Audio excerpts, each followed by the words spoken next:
আমার মেয়েকে নিজের বাড়িতে এসে চোখের জল ফেলতে হবে। শুধু তুমি দেখলে বাবা, ওদের অন্যায় আচরণটা তুমি দেখলে না? কি এমন অন্যায় আচরণ করেছে বিহারি?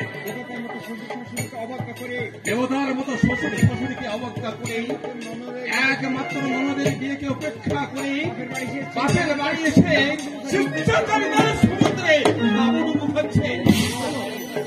চলো আর এখানে দাঁড়িয়ে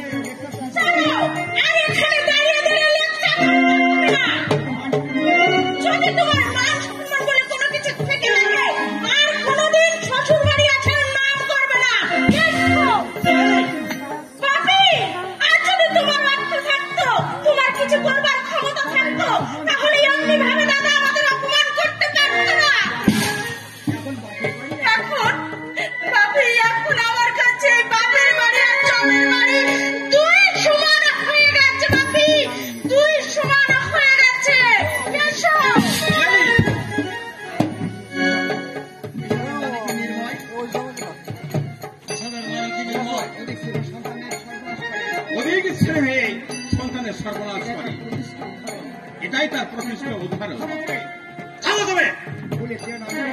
ভুলে যাও না আমি তোমার বাবা।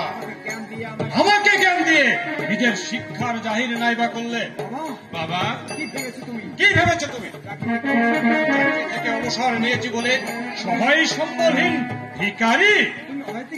তুমি অহংকারে রেগে যাচ্ছ বাবা। সেটা মনে রেখো, আমার নাম মাধব মুখার্জি, যার নামে এক সময় বাঘে গড়তে এক ঘাটে জল খেত। ব্রিটিশ ফার্মে দাপটের সঙ্গে চাকরি করি মুঠো মুঠো টাকা উপার্জন করেছি, সুনামের সঙ্গে লাইফটাকে এনজয় করেছি।